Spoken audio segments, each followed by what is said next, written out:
This is Diaspora TV, your #1 global network.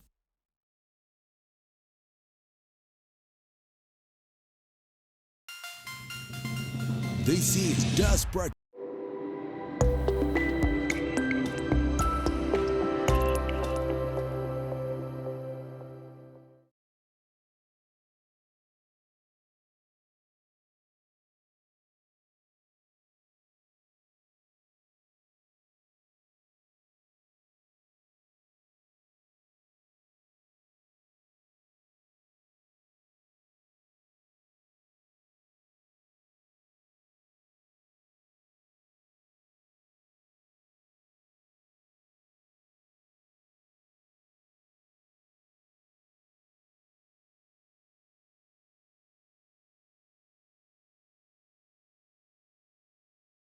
In Jesus' name we pray.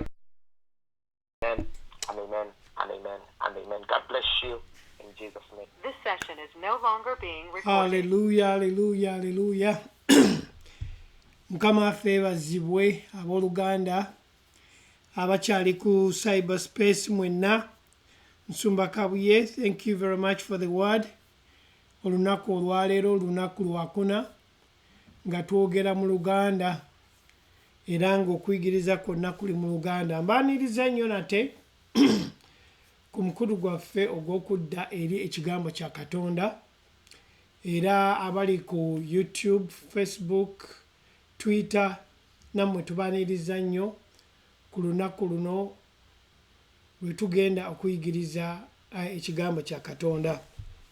Nga bulijjo era nzija ne mbasaba ne mbagamba muggyeyo amasimu gammwe, muggyeyo bayibuli zammwe, muggyeyo ebitabo byammwe n'amakalamu ababadde bayiga naffe, kubanga kikulu nnyo omusomi okubeera nti alina ekitabo n'ekkalaamu. Ebintu bino obiraba nga ebyokuzannya, naye olina okubeera n'ekitabo n'ekkalaamu osobole okuwandiika ebyawandiikibwa, oddeyo naawe obyesomera. Ekikulu nnyo omukkiriza okuddayo okwesomera ebyawandiikibwa asobole obitegeera, kubanga buli lwe bakusomera obusomezi ebyawandiikibwa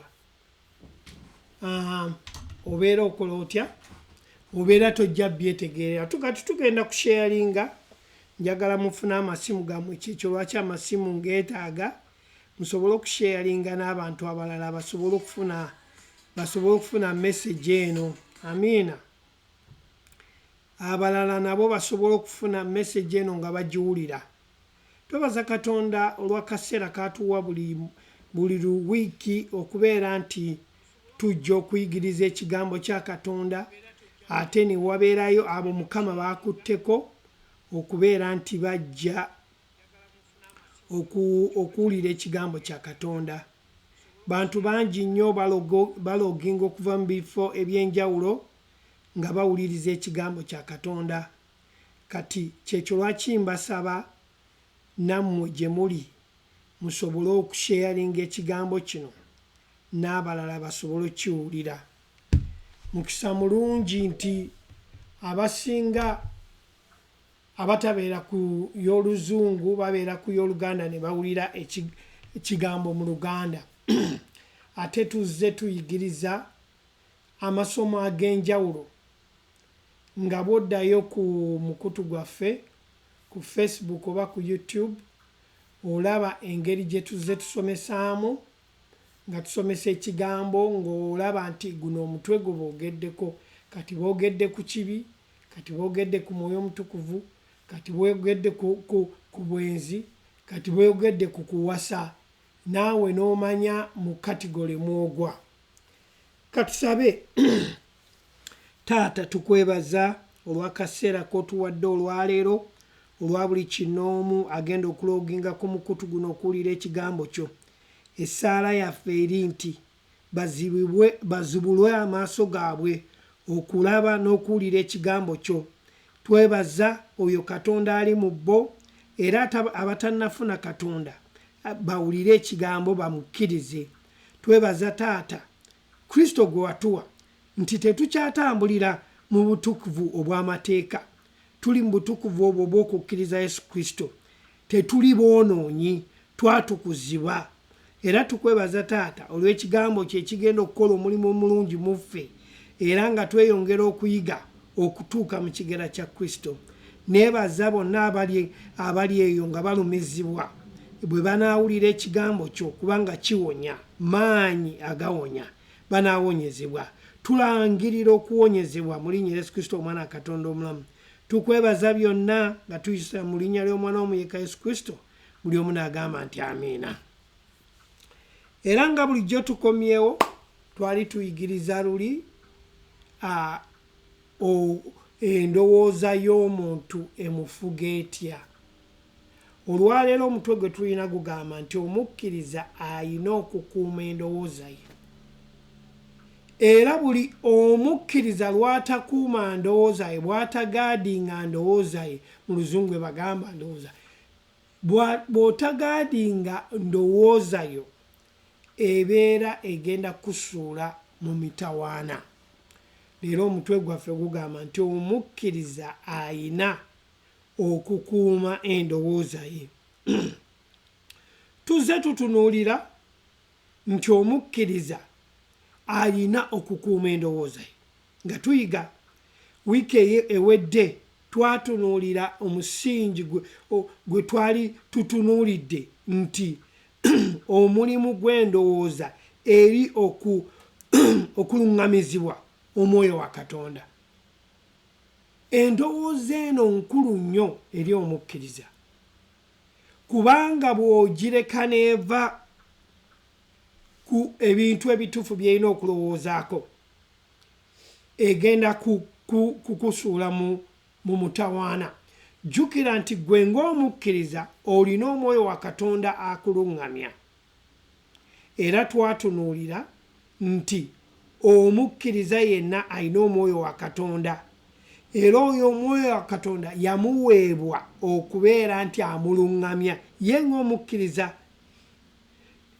waliwo tracks oba emikululo egiri mu mwoyo omutukuvu Katonda gye yawa okuluŋŋamizibwa omwoyo wa Katonda. Ng'omukkiriza ky'alina okukola kyokka kwe kugoberera emikululo egyo, nga endowooza eno bw'egezaako n'ebanga evaako, kubanga ayinza okuvaako ku mikululo n'atagigoberera, nti bw'aba avuddeko akomyawo aba akomawo n'amanya nti navuddeko ku kye mbadde ngoberera. Omwoyo omutukuvu waali okutuluŋŋamya ffe ng'abakkiriza. Amiina. Mbagambye nti Mukama Katonda yateeka omwoyo omutukuvu buli mu mukkiriza yenna. Ekyo njagala okimanyi bw'oba oli eyo ng'oli mukkiriza. Katonda yateeka omwoyo omutuukirivu buli mukkiriza. Agufuna atya? Buli lw'okkiriza Kristo omwana wa Katonda eyafa n'aziikibwa n'azuukira, ng'oweebwa omwoyo omutukuvu right away. Tajja nkya, tajja luli, naye mu kaseera ako kennyini. Kaakati kyengezaako bagamba nti munda mu ffe tulina omwoyo omutukuvu atuluŋŋamya, naye endowooza yo bw'eba teruŋŋamizibwa kiba kitegeeza tojja kugoberera mikululo gino egyateekebwawo, kubanga gyateekebwawo dda giri mu ggwe. Guno omulimu gwe twogerako gwaggwa. Mu luzungu bagamba the finished work of Christ. Gwaggwa. Togenda kuzza Yesu ku musaalaba mukomerero nti ajja afirira omuntu yenna. Nedda. Yesu Kristo yafa ku lulwo. Kati gwatuwuliriza kyenva tugamba nti omulimu gw'omukkiriza okumanya endowooza gy'alina eri okuluŋŋamizibwa kwa Katonda. Amiina. Olina okumanya n'okutambulira mu ekyo. Kyekyo lwakigambye nti it's very critical gwe okutraining endowooza yo n'okubeera nti ogikuuma, okulaba nti tokola ki, tegenda kuwandalinga na kulaba bintu bitali bituufu. Omuntu tagenda mu geyeena olw'okuba alina kyakoze. Muwulire statement ono bulungi. Omuntu tagenda mu geyeena olw'okuba alina kyakoze. Oyinza ogamba nti tagenda mu geyeena olw'okuba abbye. Agenda mu geyeena olw'okuba aganye okukkiriza Kristo. Kasita ogaana okukkiriza Kristo, Katonda bw'atyo bwe yayagala ensi n'okuwaayo n'awaayo omwana w'omu yekka. Buli amukkiriza aleme okukola ki? Amukkiriza aleme okubula. Atamukkiriza abula. Naye amukkiriza aweereddwa obulamu obutaggwaawo. Kubanga endowooza eno yeegaana okuwulira, yeesalawo n'egamba nti Kristo sigenda mukkiriza, sigenda kuwulira njiri eno omwami mubiru gy'abuulira kati. Bwe mbuulira enjiri kati abali ku mukutu abampulirira olunaku olwaleero, n'owulira ebigambo bye njogera n'ogaana, sigamba nti ogenda ofe kakutanda n'ogiwulira n'ogaana, gumaze okukusinga. Naye oyo atanagiwulira tegunamusinga. Kasita owulira n'ogaana. Kyobalaba nti endowooza eno gye njogerako nkulu nnyo eri omuntu, eri omukkiriza nkulu nnyo, kubanga yeesalawo ebeegaana Kristo oba emutwala, oba okukkiriza enjiri oba egitwala. Kati omuntu alina okusalawo, oyina okwesalirawo. Kati obulaba nti endowooza eno erina amaanyi mangi nnyo, kubanga yekutwala mu kuzikirira oba yekutwala mu ki? Eri obulamu obutaggwaawo. Tugenda kusoma ebyawandiikibwa kyekyo lwaki nabagambye muggyeeyo ebitabo byammwe n'amakalaamu muwandiike. Kikulu nnyo okuwandiika, kubanga ky'owandiika ky'osoma n'otegeera. Ate tetuleeta kyawandiikibwa kimwe, ebyawandiikibwa bingi kubanga byonna biba biraga Kristo. Tugendagenda mu Bakoliso ekyokubiri essuula 4 n'olunyiriri olwokuna. Bakoliso ekyokubiri essuula 4 n'olunyiriri olwokuna. Beebo abatakkiriza Setaani omufuzi w'emirembe gino be yaziba emitima. Beebo abatakkiriza Setaani omufuzi w'emirembe gino be yaziba emitima gyabwe n'abaziiza okulaba omusana ng'enjiri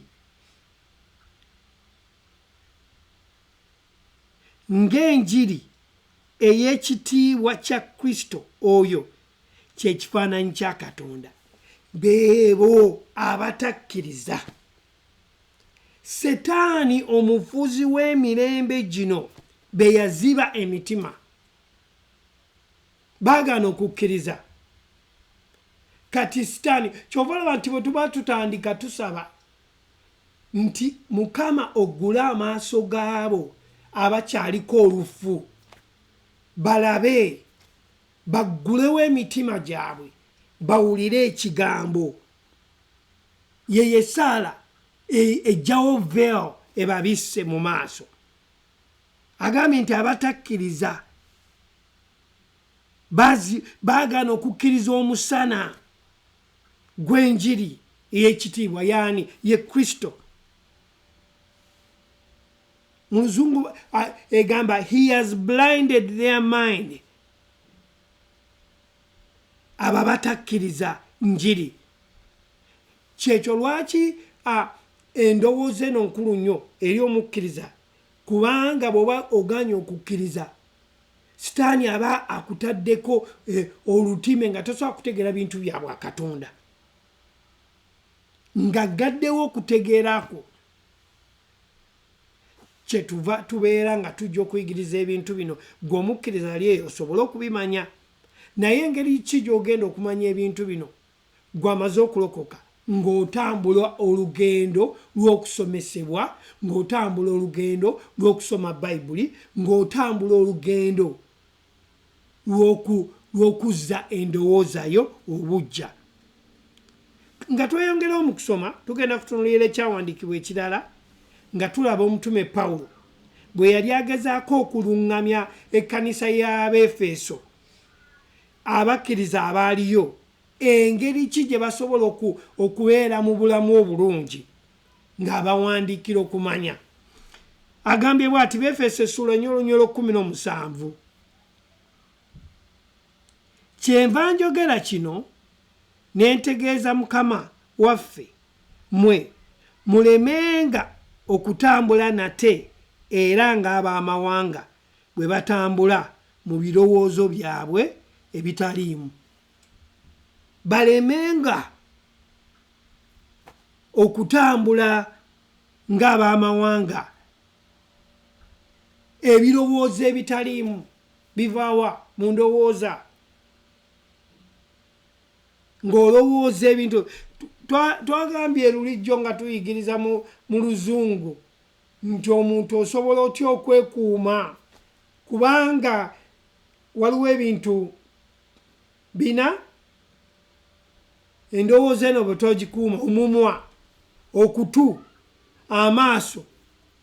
Bisatu omumwa, okutu, amaaso. Ebyo bintu bya mutawaana nnyo. Gwe osobola okwogera ekigambo ekisobola okutta oba okuzikiriza omuntu, oba osobola okuwulira ekigambo n'okituwaala, oba amaaso gasobola okulaba ekintu. Kyova olaba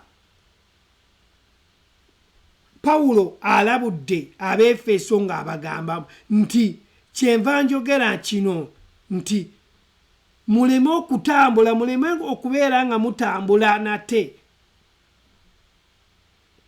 Ab'amawanga baatambulanga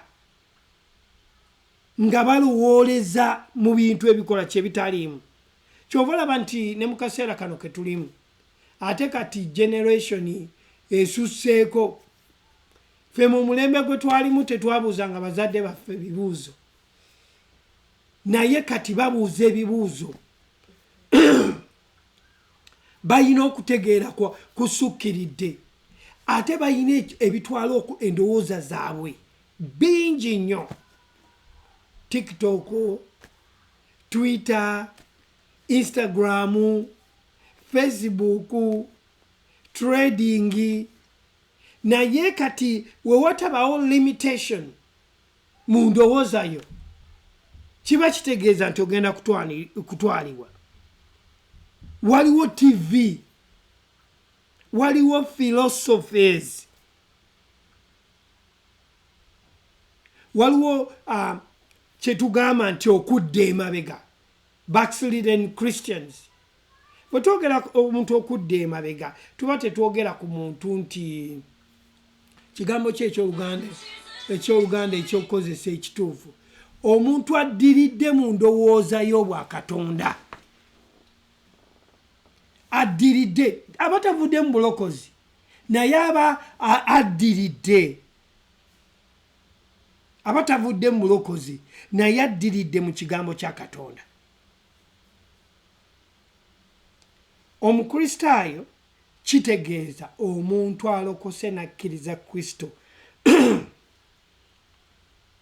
nga abeera buli okutegeera kwe kwonna kubeera kwetoolooledde kwani? Kristo. Mu Luzungu bagamba Christocentric, kwetoolooledde ku Kristo eri omukkiriza yenna, nga talowooza nga ensi eno bwekola ki bwerowooza, nga totwalibwa kukyusibwa ng'ensi eno bwerowooza. Kyekyo lwaki oba osobola okwezuula kiki ky'oli mu Kristo gwe ng'omukkiriza. Kyova olaba Pawulo awandiise mu Baluumi, tuzze endowooza zaffe obujja nga tusinziira ku kigambo kya Katonda. Amiina. Tulina okuzza endowooza zaffe tuleme okutwalibwa ng'ensi eno bwerowooza. Bw'atyo era bwe yawandikira Abeefeso gye tusomye. Tuleme okutwalibwa, tuzze tutya endowooza zaffe obujja n'ekigambo kya Katonda. nga tukisoma nekyogera gye tuli siffe kwogera eri gye kiri ne tukyusa obulamu bwaffe nga bwe butambula endowooza yaffe nga bwerowooza nga tusoma ekigambo kya Katonda nga tufuna okubikkulirwa mu kutegeera Katonda nga bw'ayagala tube kubanga tulina okufuna okubikkulirwa era bw'otunula mu bbaluwa za Pawulo zonna ng'awandiika abadde awandiikira amakanisa gonna ng'asaba bafuna okubikkulirwa mu kutegeera ani oyo yabayita Yesu Kristo naffe bwe tulina okubeera kati ffe ng'abakkiriza tulina okumanya nti endowooza gye tulina okwetegereza ffeffe nnyini ne tutandika okwebuuza ebibuuzo okulaba endowooza yaffe erowooza etya ne tugiceekinga buli kiseera nalenjala okubaako okukaatiriza yemwe Ephesians Abefeso 4:17 kyenva njogera kino nentegeeza Mukama waffe mmwe mulemenga okutambula nate era ng'abamawanga bwe batambula mu birowoozo byabwe ebitaliimu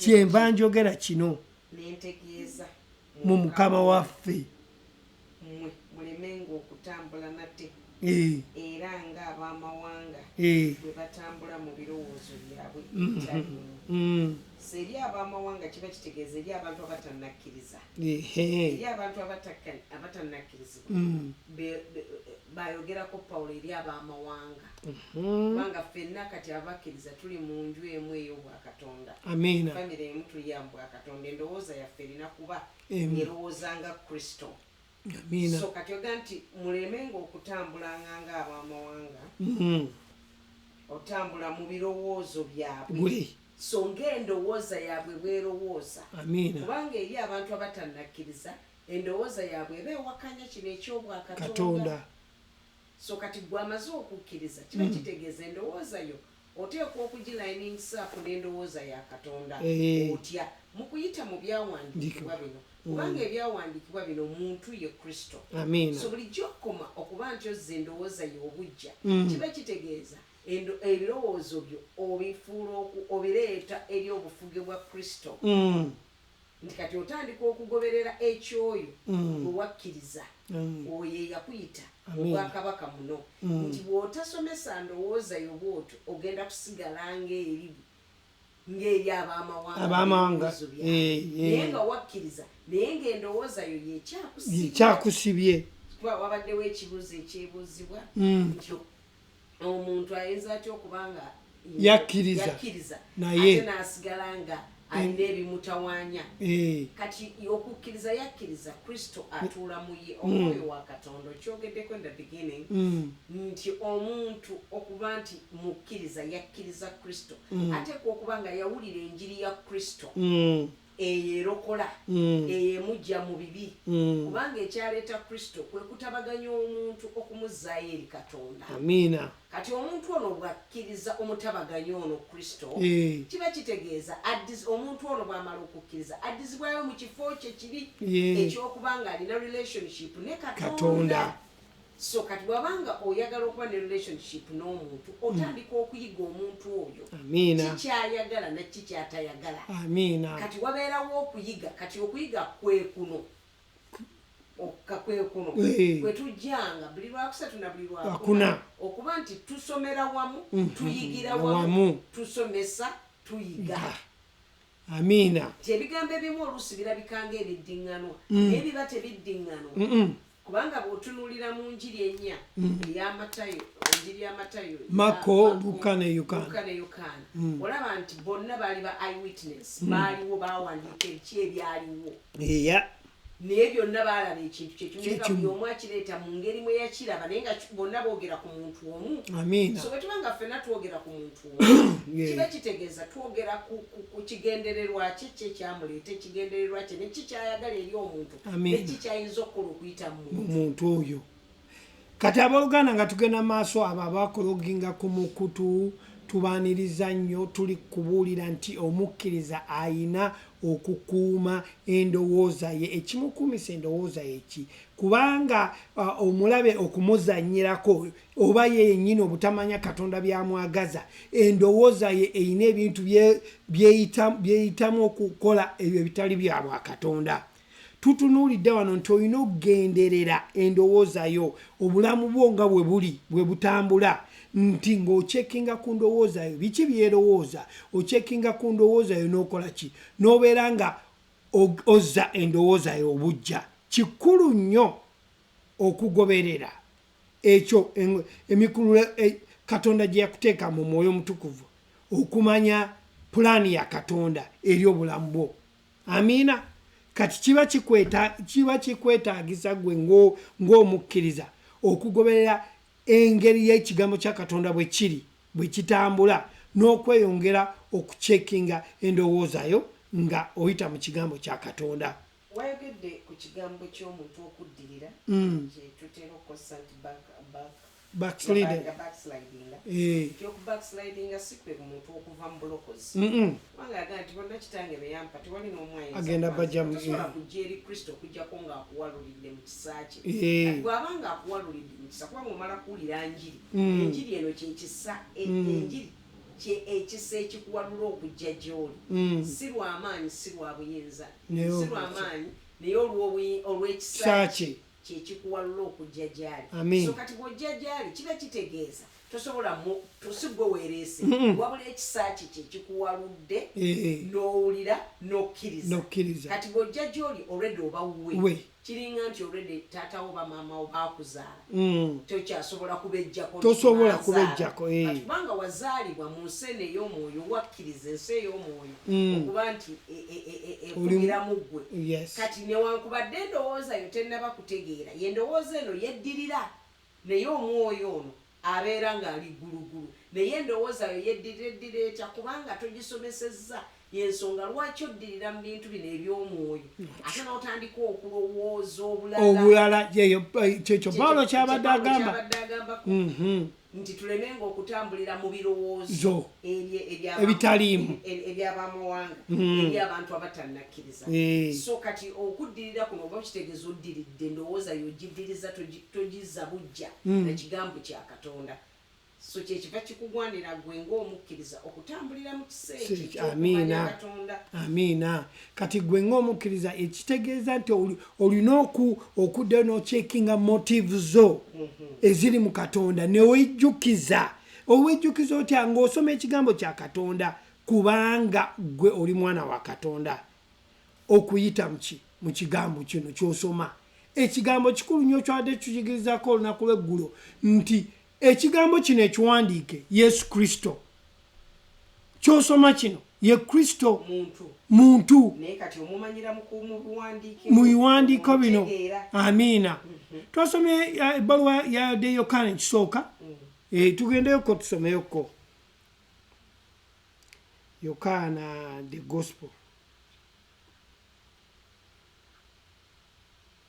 Yokaana muwulire omuntu ono gwe twogerako. Oyinza okubuuza nti muntu ki? Yokaana oluwa? Yokaana emu. Tugenda okusoma okuva ku emu paka ku 4 tubuke tugende ku 14. Ku lubereberye waaliwo kigambo, kigambo n'aba awali Katonda, kigambo n'aba Katonda. Ku lubereberye waaliwo kigambo, kigambo n'abaani? N'aba awali Katonda, kigambo n'aba Katonda. Oyo yaliwo ku lubereberye awali Katonda. Ebintu byonna byakolebwa ku bw'oyo era awataali ye tewaakolebwa kintu na kimu ekyakolebwa. Obulamu bwali mu ye, obulamu ne buba omusana gw'abantu. Kati buuko ogende ku lwe 14 tuli mu Yokaana emu katugenda ku ssula 14 kigambo n'afuuka omubiri n'abeerako gye tuli ne tulaba ekitiibwa kye ekitiibwa ng'ekyoyo eyazaalibwa omu yekka kitaffe nga kijjudde n'ekisa n'amazima. Oyo gwe tubadde tugamba nti ebyawandiikibwa bino bw'obisoma muntu Kristo eyaliwo ku lubereberye ku lubereberye 1-2 yaliwo ebyakolebwa ku lubereberye 1-2 tewali kigambo n'aba wali Katonda awatali ye tewali kyakolebwa kitegeeza byonna byakolebwa ku bubwe. Amiina. Oyo kigambo gwe tuyiga olwaleero kubanga muntu tuva tumuyiga. Amiina. Nga tumuyiga tusobole okutegeera n'okumanya kiki kye tuli mu Kristo. Ffe ng'abakkiriza buli lw'otamanya mbalayo gy'oli mu Kristo kiba kitegeeza nti tomanyi kiki ky'oli. Kyova olaba nti omuntu yenna olina okwetoowaza, olina okumanya kiki ky'oli nga osobole okukula mu kigambo kya Katonda. Ng'oyagala okuggyawo okukemebwa olina okwetoowaza obeere n'omutima ogwagala okuyiga. Okukemebwa kuliwo buli lunaku. Buli lunaku. Tetusobola outgrowing what tusobola butakemebwa. Yes. Buli lunaku tukemebwa kubanga tukyayambadde guno ogufa. Naye okukemebwa okwo yakutuwanguza. Amiina. Yensonga lwaki ekigambo kya Katonda weekiri okuba nti kizza obujja endowooza yaffe. Endowooza kintu kikulu nnyo eri omukkiriza nti ne bwe tuba tuli mu ministry eno tulina okubeera nti tuzza obujja endowooza zaffe eri abantu. Muweereza Katonda. Ye mukkiriza. Ng'oli mu bwakabaka bwa Katonda oteekwa okuba nga endowooza ogizza obujja okusobola okuba nti overcominga ebikemo kubanga tracks zo zaalingibwa ddamu zirimu eno yeetawaanya omuntu kyova olaba endowooza ye erina okuba nga eddizibwa obujja. Otagizza bujja ogenda kusigala nga bw'oli. Buli bw'otagizza bujja kiba kitegeeza nti omulimu Kristo gwe yakola gwayonoonekera bwereere. Okitegeera ogutalina maanyi olwedde gw'amaanyi naye kitwala ggwe okweraba mu mulimu ogwo. Otyo kati kikutwala ggwe okweraba mu mulimu ogwo gwaggwa. Kati olw'okuba tugambe ng'omuweereza olina abantu b'ofuga, olina obbaagala b'okulembera. Si kufuga tofuga abantu b'okulembera. Obbalaga amazima, obbabuulira ekigambo, obbasomesa ekigambo. Naye bw'oba tozza ndowooza yo kugirenewinga kiba kigenda kuba kizibu gy'oli. Kiba kitegeeza nti omuweereza yonna omuweereza mu kigambo, mu kubuulira, mu kusumba, mu butume bwonna nti omuweereza ono aba alina okuzza endowooza ey'obujja. Kubanga akyali mu mubiri guno kiba kitegeeza nti endowooza yagizza obujja okuba nti asigala atambulira mu mulimu guno ogwamununula kubanga omulimu guno Kristo gwe yakola kwali kununula ye. Amiina. Kati bw'aba nga yanunula ye ateekwa okutambulira mu tracks zino ezateekebwawo kyekigambo kya Katonda okubeera nti yeekuumira wansi w'ekigambo kino okuba nti kikola kinti kimuluŋŋamya nti ne baaweereza abatasukkuluma ku bo. Naye enjawulo eriwo eti nti bw'ensooka okumanya Katonda tekinfuula kuba waggulu nnyo, wabula kiba kitegeeza nze nsoose okutegeera.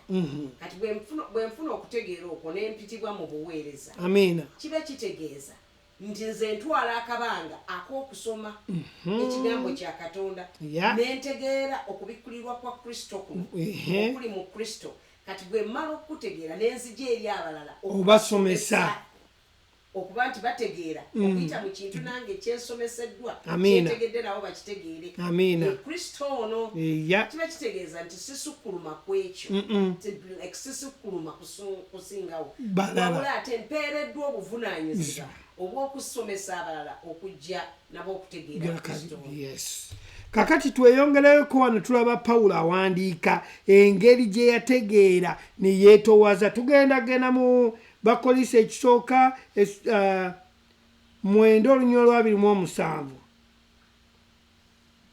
agambye atya: naye ne mbonereza omubiri gwange era ngufuga, mpozzi nga mmaze okubuulira abalala, nzekka nneme okubeera atasiimibwa. Ne mbonereza omubiri gwange, kitegeeza wanagambe tukasawe, ne mbonereza omubiri gwange nagukakkanya w'okusomesebwa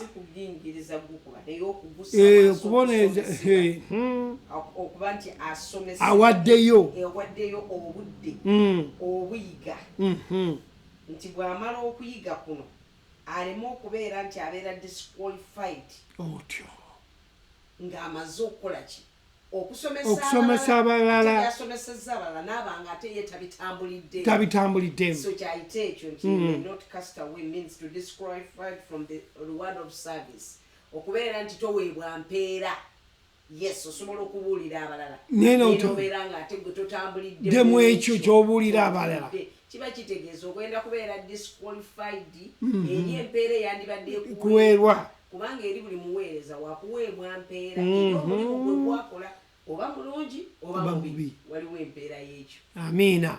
Era bwe tweyongera wansi wano mu gundi y'emu mu Bakolisi ekisooka 9:25 agambye atya: buli muzannyi assaayo omwoyo okwefuga mu byonna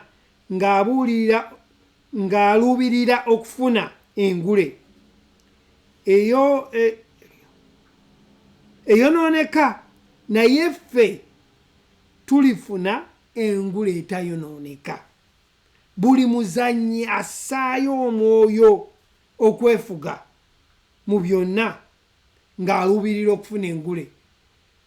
Naffe tulina engule ze tugenda okufuna olw'okubuulira ekigambo kya Katonda. Nga bwe tugambye nti tutambulira mu nsi eno olw'okuba tukyayambadde omubiri nti nga tukemebwa, naye olw'okuba endowooza zaffe tuzitrayininze ne tuzitrayininga nti waliwo ebintu bye tutasobola kuyingiramu, bye tutasobola kuwuliriza, ensi ereme okutukyusa. Tuli ku kigambo kino eky'Abakolinsi ekisooka 9:25 oluganda nti buli muzannyi assaayo omwoyo okufuga mu byonna nga aluubirira okufuna engule eyonooneka, naye ffe tulifuna etayonooneka. Amakulu gaakyo Pawulo kiki yali agezaako? Yali aleeta okulaga nti buli muzannyi tulina wano abazannyi b'emipiira, abazannyi ba basketball, abakola emizannyo egy'enjawulo. Buli muzannyi balina period mwe batrayiningira nga batrayiningira okulaba nti bawiininga ekikopo kino kubanga bino bintu byakuno ku nsi biggwawo era bwe tufa tubireka kuno ku nsi. Kati obanga kino ekiggwawo omuntu akiweera obudde, kiba kitegeeza Pawulo kyagezaako tugamba kiba kitegeeza nti ate kiri eky'olubeerera myoyo gyaffe gye giribeera olubeerera n'olubeerera. Kiba kitegeeza tulina okussaayo nnyo omwoyo okuba nti tuyiga ne tutambulira mu ekyo eky'olubeerera. Amiina. Kwegamba nga fokasi yaffe eri ku ekyo eky'obulamu obutaggwawo ye Yesu Kristo. Kyawo kyavuddaga nti kyovudde oleeta noga nti omuntu tasobola outgrowing temptation. Tasobola. Kubanga tukyayambadde omubiri naye mu kwambala omubiri guno era tuli bawanguzi n'okukirawo kubanga ebyandikwa bitugambye nti ekizaalibwa Katonda kiwangula ensi. Kati ekyo kirina kubeera mu ndowooza yo nti owangula era ekikemo kyonna ekijja gy'oli okiwangula. ekyo ekikemo osobola okukiwangula. Lwaki? kubanga endowooza yo gitraininze. Ate Bayibuli etugambye mu Baluumi 8 olunyiriri olusooka nti tebaliko musango. Abali mu Kristo Yesu. Kati bwe tutwala ebyawandiikibwa bino ne tubisoma mu kutegeera Kristo engeri gye babiwandiiseemu, kiba kitegeera nti otegedde era otwala ekyawandiikibwa ekyo toliko musango. Naye ate kireeta okubeera nti weesaliza omusango, mu luzungu kye bayita sin consciousness, nti tonnategeera, tonnasomesebwa. Kati gwe ng'omukkiriza atambula olugendo lw'okuyigirizibwa, kiba kitegeeza nti olina okucekinga endowooza yeeno osobole okubeera ng'omanya ngeri ki bw'oyimiridde, ng'omanya engeri ki tugenze ne twogera nga kubaweereza abasomesa. Omusomesa yenna oba omuweereza, mukyala Mbirwa agambye nti toyina kulowooza nti olw'okuba otegedde Katonda osukkuluma kuki ku balala. Nedda. Endiga zino z'oyigiriza oba osobola ozisukkulumako mu kutegeera, naye ate tozisukkulumako muki mu kubeera nti ffenna tuli baana mu maaso ga Katonda. Musumba Kabuye abadde ayogerako nti amalala, abadde abuulira ku malala. Toyina kubeera nti osukkulumako n'otandika obbafuga. Katonda teyatuwa mu kubeera nti tufuga bannaffe, obbaluŋŋamya. Tetufuga bantu, tubaluŋŋamya. Ate we don't abuse them. Bonna bantu ba Katonda baatuwadde okuyigiriza. Amiina. Obutabajooga. Ekitegeeza nti Katonda yatuwa yateeka omuweereza ono mu kifo eky'okutambuliramu ng'akitambuliramu nga Kristo ndowooza, nga Kristo bw'ali, ng'era okubeera faithful, okubeera omwesigwa mu kuweereza Katonda eri obuweereza buno bw'amuwadde. Amiina. Ekiba kitegeeza nti nga Kristo bw'ali mu ndowooza n'omuweereza ono era n'omukkiriza bonna bwe balina okubeera mu ndowooza eyo. Kati tuli ku kigambo endowooza nti ono gwe twakkiriza muntu, ono gwe twakkiriza alina endowooza. Kikyayagala ayagala tulowooze nga ye, nti bwe tumala okusomesebwa ne tufuna okutegeera kuno tutandika okulowooza nga ye, n'ebikolwa ebituvaamu biba ye. Kati omukkiriza ono nga muweereza alina okubeera nga atraininga endowooza ye buli lunaku, buli ddakiika, buli ssaawa, esobole okuba ng'erayininga apo n'emikululo egiri mu ye okubeera nti agitambuliramu. Mbagambye nti ffenna tuli baana ba Katonda. Abakkiriza, abo abakkiriza be baana ba Katonda. Abatannaba kukkiriza bantu ba Katonda. Kubanga ekyandika bakigambye nti bonna abamukkiriza yabakola ki? Yabawa obuyinza okufuuka abaana ba Katonda. Kaakati kiba kitegeeza nti ffenna bwe tuba nga tuli baana, abaana tetulinamu mu bwo bwa Katonda. Mu bwakabaka bwa Katonda temuli basiteepu. Temuli basiteepu. Temuli bakazini. Temuli bannefyu. Temuli bazzukulu. Temuli bakojja. Ffenna tuli baana. Ate oba temuli na jenda. Tuli myoyo. Teri musajja teri mukazi. Kakati ebyo byonna ebintu bye tulina okusooka okukola ky'okuyiga, okumanya nga ffe abakkiriza osobole okutambulira mu buwanguzi buno. Osobola okutambulira mu kumanya nti okumanya kuno kwe kukuleetera okutambulira mu buwanguzi. Singa oba totegedde, there is no way osobola kutambulira mu buwanguzi. Kyova olaba nti buli wano mu nsi, buli kintu kyonna kibaako okusomesebwa onoba omusomesa era ogenda n'osomesebwa onobeera dokita ogenda n'osomesebwa okufuuka dokita so ne bw'oba otambulira mu kisa kya katonda kino ekyakununula era waliwo okusomesebwa gwe okutegeera obwakatonda bwe bukola kaakati abakatwegatta akaseera kano tuyigiriza olunaku olwaleero Omukiliza asootya okugaadinga oba okukuuma endowooza ye netava ku mikululo egiri mu ye emikululo egiri mu mwoyo omutukuvu tubadde tujja tuyigiriza okuluŋŋamizibwa omwoyo omutukuvu omuntu aluŋŋamizibwa omwoyo omutukuvu naye ali mu ye lwe wakkiriza n'ofuna omwoyo omutukuvu kaakati kiba kitegeera nti olina okutambula olugendo olw'okukula okufuna okutegeera mu Katonda okuyita mu Yesu Kristo obeere nga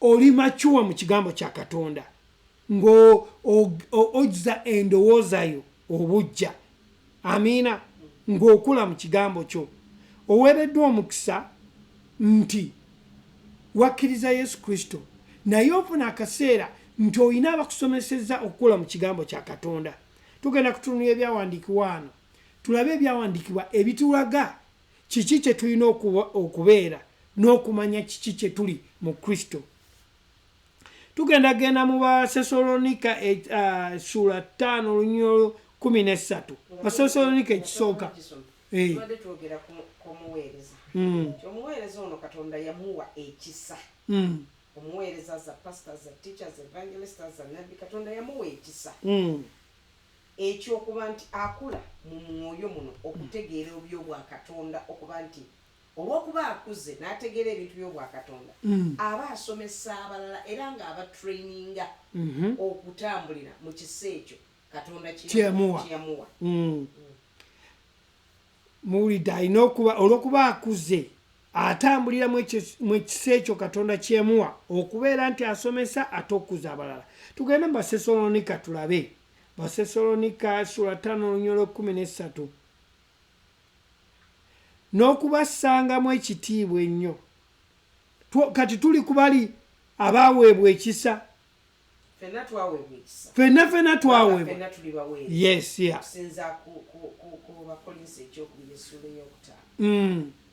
kuva ku 17 paka ku 20 era bitulaga nti ffenna bitwakkiriza ate era bwe tuddayo eri mu njiri ennya nga mu Matayo 28 atuma 12 okugenda okufuula abayigiriza eri abaawulira enjiri ne bakkiriza ne bayiga ate basomesa abalala abayigirizwa ate n'abayigirizwa nabo ne bafuula abayigirizwa kati ffenna twakola ki twaweebwa omukisa ogw'okuyigiriza naye waliyo bannaffe abasooka weebale nnyo okumanya be bano betwogerako nti Katonda abamuwadde ekisa eky'omwoyo eky'okkula okutegeera n'okumanya kwa Kristo kuno so kati bw'amala okukula asomesa abalala tuli ku kigambo nti ffenna tuli baana naye mu baana tubaamu emitendera gy'egyobuweereza otyo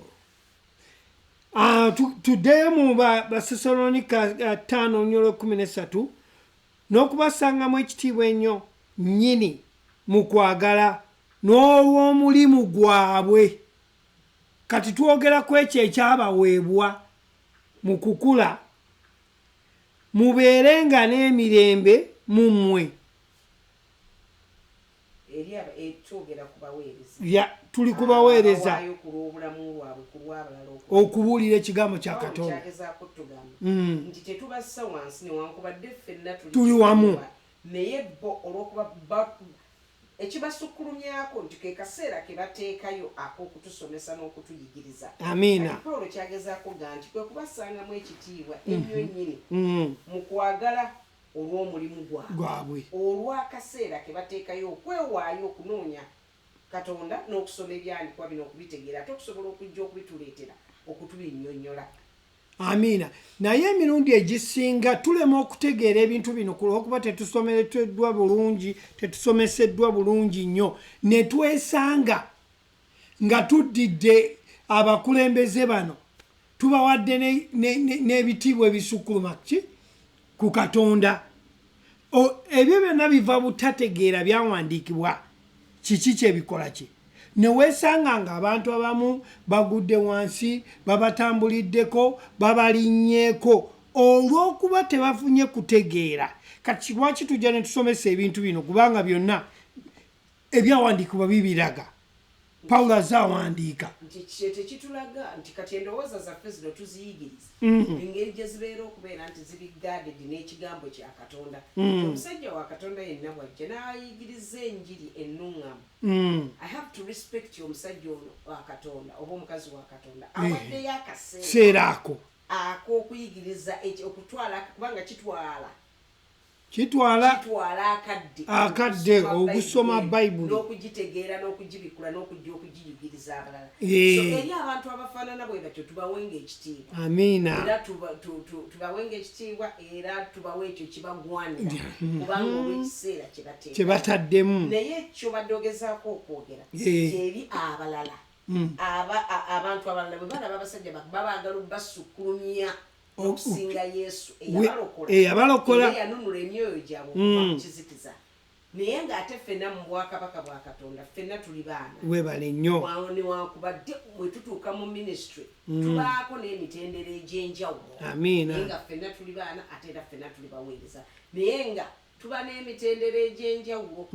So kati eri abo abatusingako mu ekyo tubawa ekitiibwa. Amiina. Kati kyekiva kikugwanira gwe ali eyatuuliriza olunaku olwaleero nti kikugwanira okuddayo n'ocheckinga endowooza yo n'oddayo n'ozza obujja endowooza yo okusinziira ku kigambo kino ekiwandiikiddwa nkiyita written word mu Luzungu ekiwandiikiddwa osobole okutegeera nti buli lw'ojja okusoma lw'ojja okusaba oba ogoberera pulaani ya Katonda eri obulamu bwo nga bw'agenda obbuluŋŋamya nti Mukama Katonda ayagala okuluŋŋamya era yakola dda pulaani ey'okuluŋŋamya obulamu bwo. Tuli mu mulimu ogwaggwa. Webale nnyo. Mulimu ogwaggwa ogwa Yesu Kristo. Buli lunaku tukizza kisobole okuba nti kiyingira mu ffe abakkiriza nti tuli mu mulimu ogwaggwa. Omulimu tegugenda kuggwa yafadde 2000 egyayita. Wali tonnalowoozebwa na kuzaala ne maama wo nejjajjawo baali tebannalowoozebwa kuzaala already yali yawaayo dda obulamu bwe ku lwaffe. Kati oluggi luggule era n'oluggi lukyali luggule eri abalala abalijja emyaka 3 emyaka 4 emyaka 5 kubanga omulimu gwaggwa. Kati guno omulimu ogwaggwa eri abaweereza abamaze okutegeera bafuluma okubuulira omulimu guno ogwaggwa abantu abalala basobole okuguyingiramu. Omulimu guno ogwaggwa gwe Katonda yamala dda okununula omuntu okumujja mu kibi. Amiina. N'amuzza mu kifo kye. Naye waliwo condition eri embwete nti bw'owulira enjiri n'okkiriza kitwala kukkiriza gw'okutegeera kitwala kukkiriza enjiri ya Mukama waffe Yesu Kristo. Bw'omala okukkiriza n'ofuuka omukkiriza ate n'otambula olugendo olw'okuyigiriza olw'omulimu guno ogwaggwa. Emirundi egisinga tumala okukkiriza enjiri eno ne tusigalawo ne tutasomesebwa ekitegeeza nti tewakkiriza endowooza yesigadde nsibe naye nga wakkiriza era toliiko kikyamu kyonna. Kati kiba kitegeeza omuntu ono gw'okkiriza oba tomutegedde nga wakkiriza naye nga tonnamumanya nkola ze nangeri kina relationship kigyalina gwe naye. So kyekiva kitwala abasomesa abategedde okusomesa oyakkiriza okuba nti endowooza ye nesumulukuka kikibuzo ky'owooluganda lwaki ensigala ngankola ebintu ebimu nazikiriza kubanga tosomeseddwa ate waliwo okusomesa ate waliwo n'okusomesebwa ekituufu kubanga abasomesa bangi. Webale nnyo waliwo okusomesa naye n'osomesebwa kikyamu ku bannabbi b'obulimba batebya abasomesa ab'obulimba ate abo we basingira ddala okukola obubi kubanga oli nabbi w'obulimba ajja n'akasuka kyakasuka n'agenda naye ono omusomesa ow'obulimba ye buli kiseera abeera asomesa ebitakwataganye myaka 5 akusomesa ekintu ekifu. Kati oyo yali dangerous ne Petero amwogerako bulungi abo abasomesa ab'obulimba always people focused on the nabbi b'obulimba which is nakyo kituufu bannabbi obulimba bakyamu naye n'omusomesa oyasinga okubeerera ddala dangerous. Kati omukkiriza kyeva oteekayo obudde bwo okuwaayo okukebera endowooza yo biki by'oyingiza biki by'olaba biki by'oyogera na biki by'owulira. Geeti ezo 3 zirina okuggalibwa kubanga oli kitonde kijja gwe oli mu Kristo waliwo enkolagana eriwo waliwo fellowship eriwo gwe ne Katonda gy'ayagala gye yateekawo edda naye bw'oba togoberedde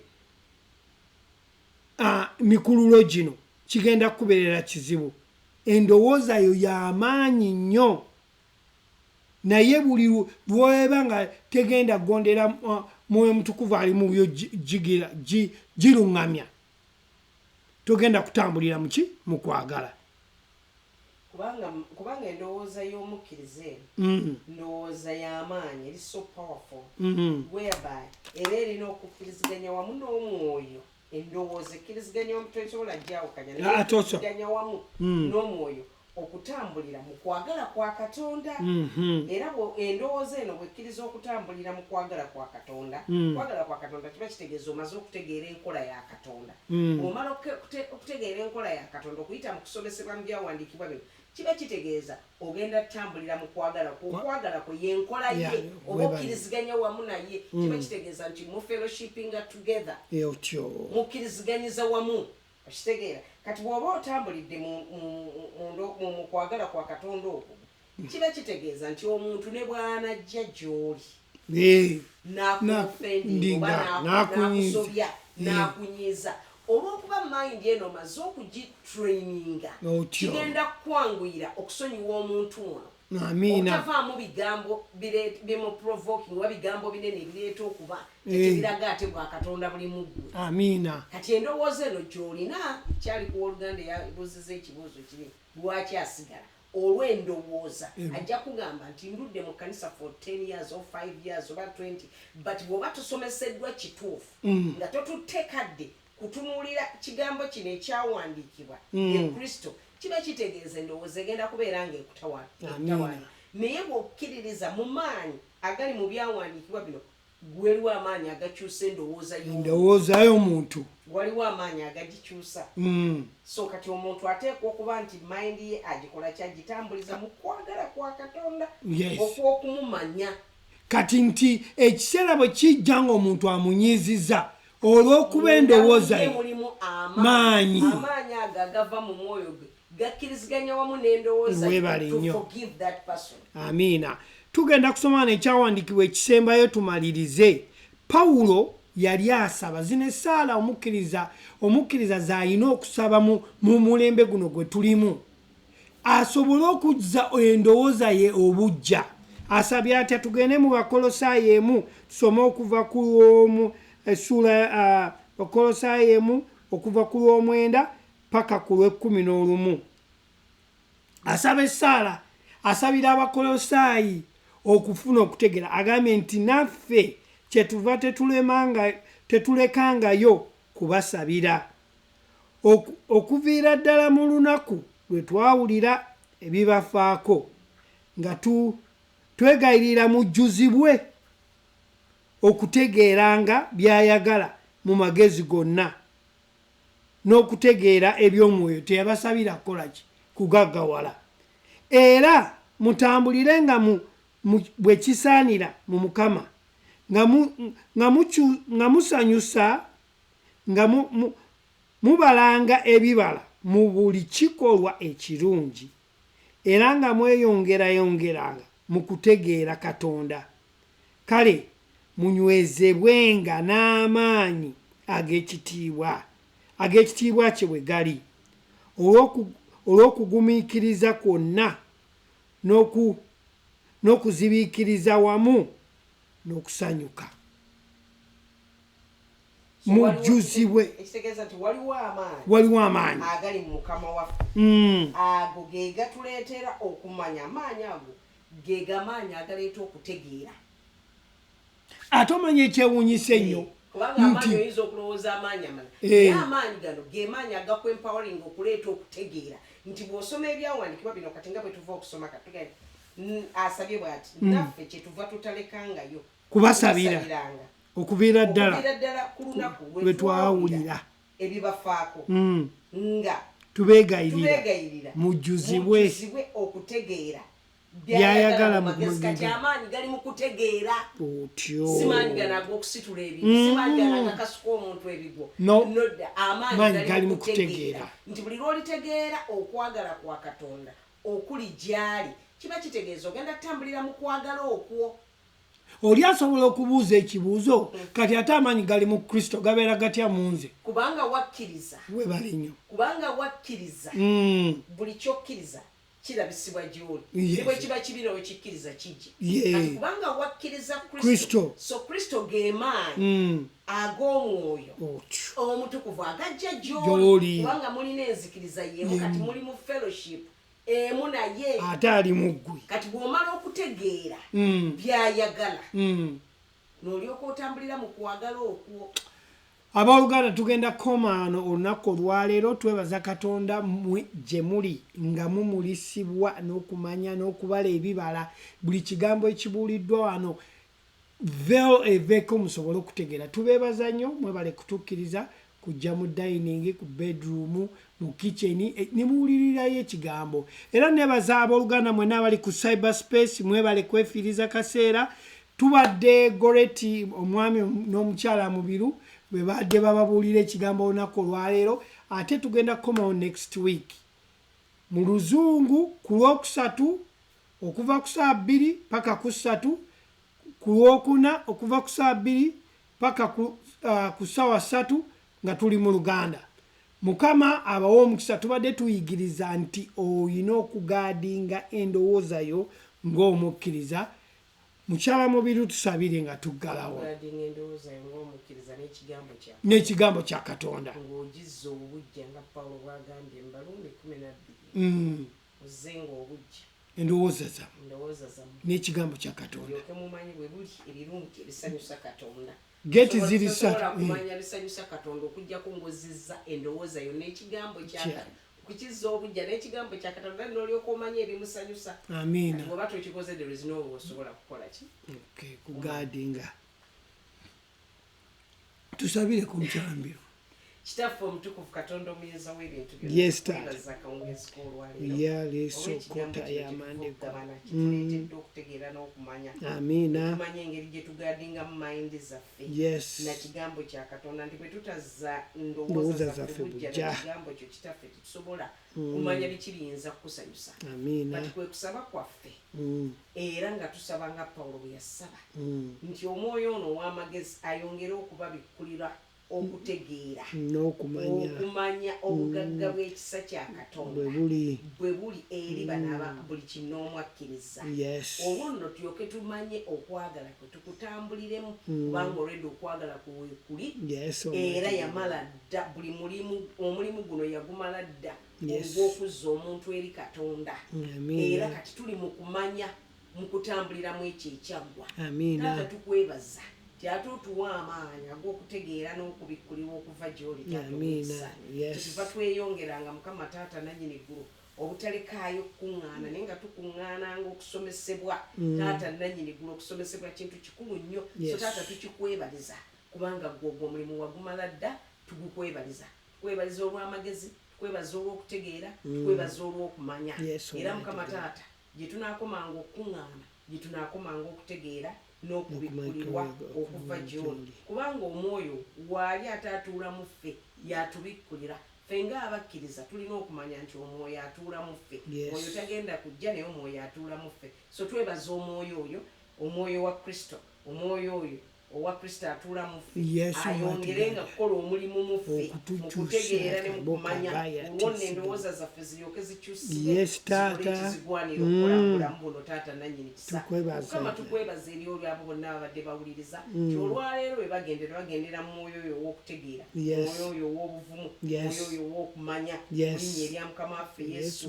eri abalwadde Mukama taata nannyini kisa wawaayo obulamu bweffe tusobole okuba abalamu wawaayo omubiri gwo ffe tusobole okuba abalamu taata tukwebaza teri kirwadde teri ndwadde eŋŋanga eri mibiri gyaffe n'egiwangula kubanga gwe watuwanguza dda tutambulira mu buwanguzi obwo obw'okuwonyezebwa amaanyi agawonya getutuma eri emibiri egyo okuba nti amaanyi agawonya gakolaganira wamu n'emibiri egyo okuba nti mukama taata miramu eri ssenyiga eri lubwamira eri buli kirwadde kyonna ekyakansi kyalukunkuba tukigaana nate mu linnya erya mukama waffe yesu obutegulumiza mu mibiri egyo naye netusaba okuwonyezebwa kwa katonda okulabisibwa mu mibiri egyo eri baganda baffe mukama taata mu kaseera kano nga balina bye bayitamu taata tusaba eri obulamu bwabwe oleete emirembe n'ekisa oleete obugabirizi mukama taata n'ekisa oleete mukama okumanya okwo mukama n'obuvumu n'emirembe okuba nti gifugirwa nate mu mitima gyabwe taata tukwebaza era tusabye nga tuyita mu linnya lya mukama waffe yesu. Amiina, amiina. Abooluganda tubaaniriza nnyo mwebale kubeerako mujjukire nti Yesu akyafuga. Be blessed. We love you all. This is Diaspora TV, your #1 global network.